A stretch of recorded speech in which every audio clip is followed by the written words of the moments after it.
Hello hello, ये video का topic है की features of science, introduction to psychology. हमारे चैप्टर का नाम है साइकोलॉजी या साइंटिफिक डिसिप्लिन। तो साइकोलॉजी या साइंटिफिक डिसिप्लिन समझने से पहले सबसे पहले अपने को समझना पड़ेगा की फीचर्स ऑफ साइंस। साइंस बनने के लिए साइकोलॉजी को थोड़ा टाइम लगा, वो एक हिस्ट्री है, वो अपन बाद में पढ़ेंगे, लेकिन फिलहाल टॉपिक है की features of science. The word science, कौन सा word? Science. The word science is derived from the Latin word scientia, which means knowledge. Latin भाषा का एक शब्द है जिसका नाम क्या है, कौन सा शब्द है? Scientia. और वो scientia का मतलब क्या है? Knowledge. Science is the pursuit and application of knowledge and understanding of the natural and social world following a systematic methodology based on evidences. तो साइंस का मतलब क्या है? नॉलेज का परस्यूट, मतलब नॉलेज को ढूंढने का, और एप्लीकेशन ऑफ नॉलेज मतलब नॉलेज मिला उसके बाद उसको आचार्य डालने का, उसको अप्लाई करने का अपने लाइफ में, उसको इम्प्लीमेंट करने का, प्लस ये समझने का कि सोशल वर्ल्ड कैसे काम करता है, सोसाइटी में लोग कैसे काम करते हैं, प्लस एक चीज़ों को समझने के लिए सिस्टमैटिक तरीके से, मेथडोलॉजी से, मेथड के साथ में काम करने का, अंधाधुंध किधर पे भी जाने का नहीं। मतलब क्या, नॉलेज एक सिस्टमैटिक प्रोसेस है, systematic process, step by step, step 1, step 2, step 3, ऐसा।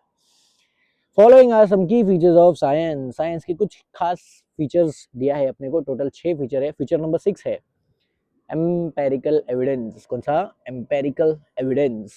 Science is an evidence based approach to study and interpret information.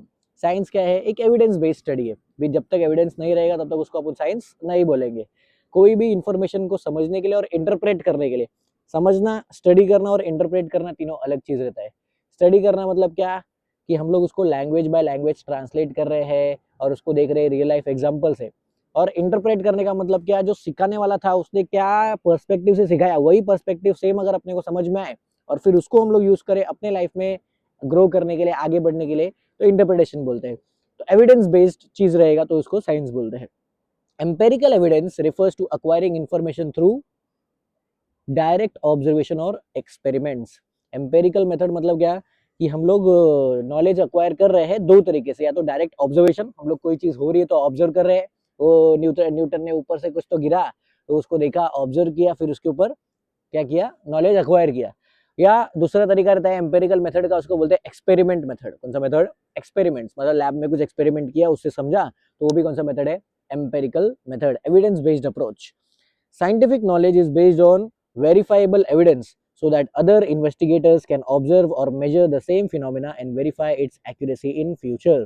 तो साइंटिफिक नॉलेज इसके लिए कभी भी बनता है तो एविडेंस के बेस पे बनता है और वेरीफाइबल होता है। वेरीफाई मतलब क्या कि एक बार हमने कोई चीज बताया ये कि ये चीज साइंटिफिक फिनोमेना है, तो आने वाले टाइम में, फ्यूचर के टाइम पे भी अगर कोई नया इन्वेस्टिगेटर आएगा, वो चेक करने के लिए बोलेगा नहीं नहीं आपने एक ऐसा बोल दिया, तो वो चेक कर सकता है किसके बेस पे? एविडेंस के बेस पे। इसीलिए बोलते हैं एविडेंस रहेगा तो ही साइंस है, नहीं तो नहीं।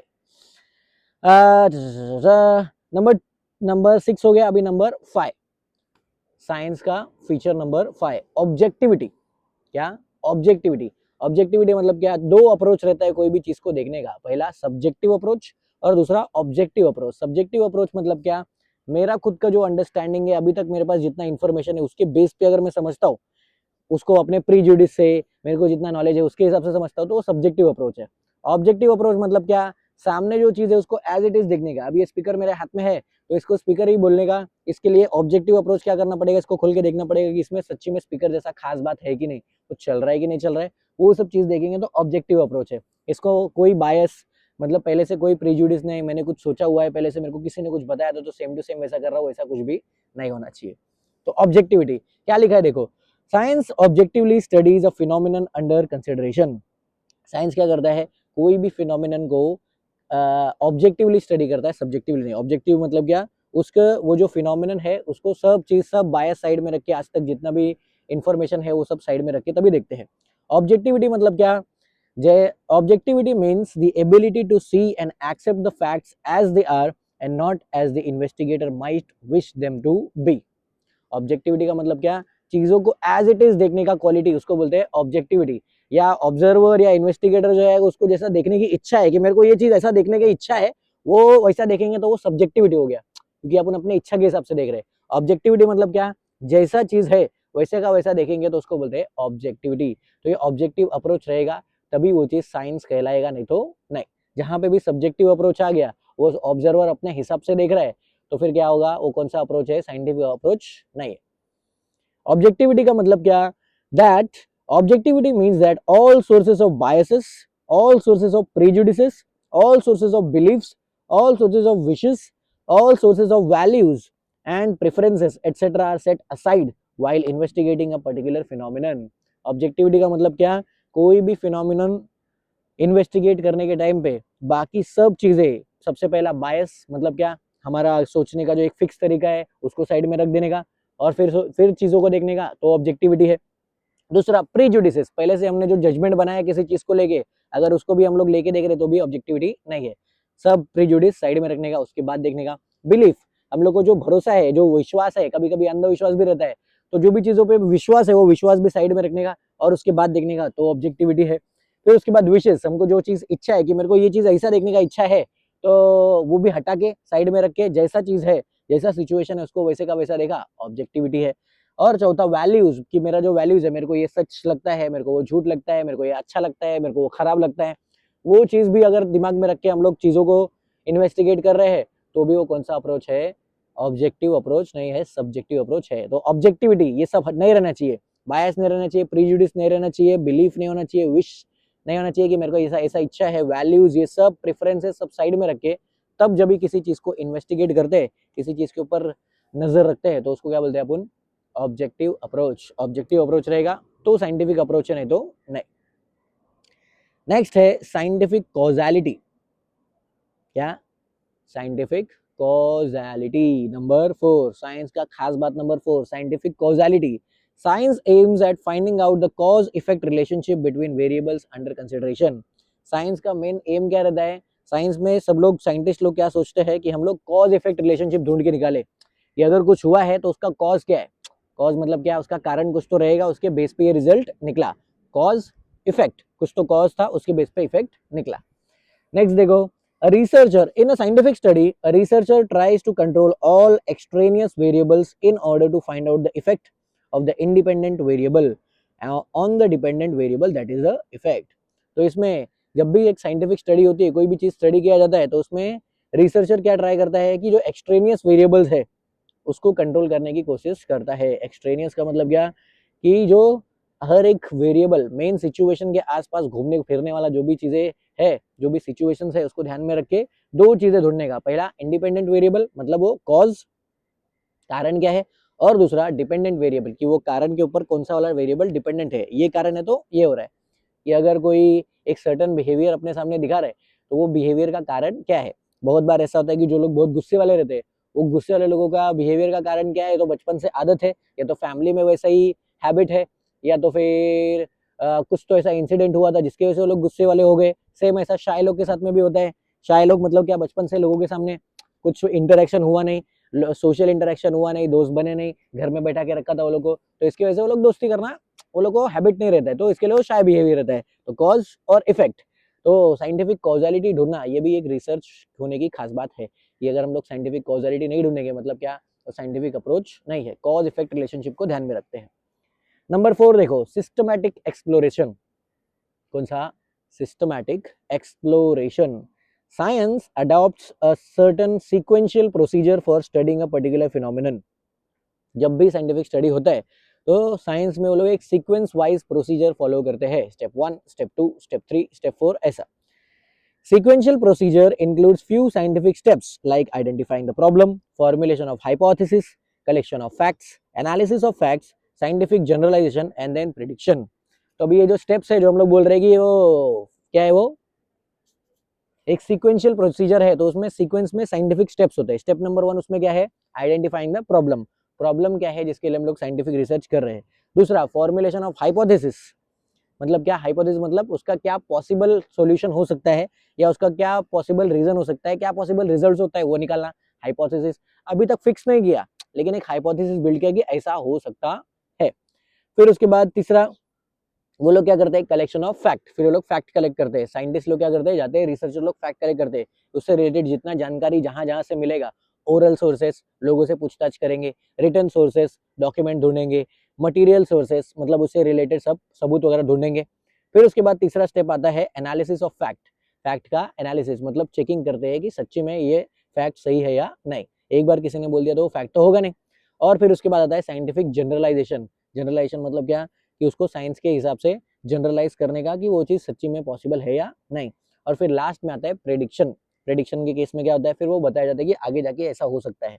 तो पूरे बिहेवियर को लोग ऑब्जर्व करते हैं और उसके बेस पे आगे जाके प्रेडिक्शन देते हैं। जैसे क्रिकेट मैच में या तो कोई भी स्पोर्ट्स के टूर्नामेंट में क्या होता है, वो लोग भी साइंटिफिक तरीके से ऐसे ही सेटअप करते हैं कि प्रॉब्लम आइडेंटिफाई करते हैं कि अगर एक प्लेयर ये कोई भी सामने वाले प्लेयर के सामने या टीम के सामने हार रहे तो क्यों हार रहे हो, तो लोग पैटर्न आइडेंटिफाई करते हैं, सब फैक्ट ढूंढ के निकालते हैं, ये वीक पॉइंट है, ये वीक पॉइंट है, ये वीक पॉइंट है, वहां से उठा के फिर उसके बाद उसके सामने क्या सोल्यूशन हो सकता है, कैसा खेलना पड़ेगा अपने को ताकि हम लोग वो टीम से जीत सके। तो वो सब एनालिसिस में जो काम रहता है वो सब कैसे करते हैं, उसके लिए ये साइंटिफिक एक्सप्लोरेशन वाला काम देखा जाता है। वो सीक्वेंशियल प्रोसीजर, सबसे पहले प्रॉब्लम आइडेंटिफाई करने का, हाइपोथेसिस बनाने का, फैक्ट कलेक्ट करने का, फैक्ट को चेक करने का, फिर उसके बाद साइंटिफिक जनरलाइजेशन, फिर उसके बाद प्रेडिक्शन करने का कि हम लोग ऐसे काम करेंगे तो सॉल्यूशन निकल सकता है। ठीक है, फिर उसके बाद आता है नंबर 2। नंबर 2 साइंस का फीचर नंबर 2 है रेप्लिकेशन। कौन सा? Replication. Replication means reproducibility of scientific knowledge under the same circumstances stated anywhere and anytime. Replication assures the reliability of results and it enables in establishing a scientific theory. तो scientific theory, next खास बात क्या है, replication, कि scientific fact को, scientific theories को किधर पे भी रेप्लिकेट किया जा सकता है। एक बार वो थियोरी बन गया तो उसको कोई सेम सर्कमस्टेंसेस में कहीं कहीं पे भी दिखा सकता है। मतलब मान लो वो लॉ ऑफ ग्रेविटी किधर पे भी अप्लाई किया जा सकता है। आज से 100 साल के बाद मान लो अगर ये लैंग्वेज नहीं रहेगा जो हम लोग अभी यूज कर रहे हैं, या 1000 साल के बाद ये लैंग्वेज नहीं रहेगा, हम लोग हिंदी बोल रहे हैं तो हिंदी लैंग्वेज अगर नहीं रहेगा तो भी कोई ना कोई ऑब्जर्व करने के साथ में उसको समझ में आ जाएगी लॉ ऑफ ग्रेविटी नाम की चीज होती है। आज से 5000 साल पहले भी ये था कि आज से 5000 साल पहले वो लोग अलग लैंग्वेज यूज करते थे, अलग तरीके से ग्रेविटी को इंटरप्रेट करते थे, ग्रेविटी का इस्तेमाल अपने डेली लाइफ में अलग अलग तरीके से करते थे, अपन अलग तरीके से करते हैं, लेकिन लॉ तो सेम है। उसको कभी ना कभी जैसे भी फ्यूचर में भी चाहे तो फ्यूचर में फटक से वापस से इंटरप्रेट किया जा सकता है। रेप्लिकेबिलिटी मतलब उसको रेप्लिकेट कहीं पे भी कर सकते हैं। नेक्स्ट है नंबर 6, साइंस का खास बात नंबर 6, प्रेडिक्टेबिलिटी। कौन सा? प्रेडिक्टेबिलिटी। प्रेडिक्टेबिलिटी का मतलब क्या, चलो पहले देखते हैं क्या लिखा है। Predictability is an important feature of science. Scientists do not merely describe the phenomena being studied, but also attempt to explain it and make predictions accordingly. तो साइंटिस्ट लोग का कैसा है, वो लोग कभी भी साइंस के कोई फीचर को या साइंस की कोई थियोरी को खाली स्टडी करके छोड़ नहीं देते। वो लोग क्या बोलते हैं, प्रेडिक्टेबिलिटी, कि हम लोग ये चीज अभी थियोरी बनाया है, ये आगे जाके ये फील्ड में काम आएगा। जैसे वो कोई भी रिसर्च करते हैं, मान लो क्वांटम फिजिक्स में रिसर्च किया या एटॉमिक एनर्जी में वो लोग ने रिसर्च किया, तो शुरुआत में जब भी रिसर्च कर रहे थे तो वो लोग ने प्रेडिक्शन किया था कि इससे फार्मास्यूटिकल इंडस्ट्री में काम आएगा, दवाई बनने में काम आएगा। दूसरा चीज फिर उसको फूड ग्रेन्स को स्टोर कर सकते हैं कि अगर एटॉमिक एनर्जी का इस्तेमाल करेंगे तो फूड ग्रेन्स जल्दी खराब नहीं होगा, वो लोग ने प्रेडिक्शन दिया था। फिर उसके बाद लोग ने प्रेडिक्शन दिया था कि उसका इस्तेमाल हम लोग पावर प्लांट्स में यूज कर सकते हैं, इलेक्ट्रिसिटी जनरेट करने के लिए यूज कर सकते हैं। तो प्रेडिक्टेबिलिटी होता है। तो साइंस की कोई भी थियोरी, कोई भी स्टडी, कोई भी रिसर्च होता है, वो लोग ऐसे ही रिसर्च नहीं करते खाली दिखाने के लिए, वो लोग प्रेडिक्टेबिलिटी रहते हैं। मतलब क्या, कि समझने का, पहले स्टडी करने का, फिर उसको एक्सप्लेन करने का दुनिया के सामने, और उसके बाद प्रेडिक्शन करने का कि ये मेरा स्टडी आने वाले टाइम में मैनकाइंड का इस तरीके से हेल्प करने वाला है, इंसानियत को और आगे लेके जाने वाला है। तो ये 6 खास बात है साइंस का। सबसे पहला एम्पेरिकल एविडेंस। साइंस एविडेंस के बेस पे रहता है और वो एविडेंस 2 ही चीज से आता है, एक ऑब्जर्वेशन और दूसरा एक्सपेरिमेंट्स। फिर दूसरा क्या है, ऑब्जेक्टिविटी, कि जब भी कोई भी रिसर्च होता है तो वो रिसर्चर, इन्वेस्टिगेटर अपने सब बायसेस को, अपने सब प्रीजुडिस को, अपने सब विशेस को, वैल्यूज को, प्रेफरेंस को साइड में रखता है और चीजों को एज इट इज देखता है, ना कि अपने पर्सनल पॉइंट ऑफ व्यू से। तीसरा है साइंटिफिक कॉजलिटी। साइंस में कॉज इफेक्ट रिलेशनशिप को बहुत महत्व दिया जाता है। जब तक कॉज नहीं रहेगा और इफेक्ट नहीं रहेगा, दोनों चीज, तब तक वो थियरी आगे बढ़ता नहीं है। फिर आता है सिस्टमेटिक एक्सप्लोरेशन।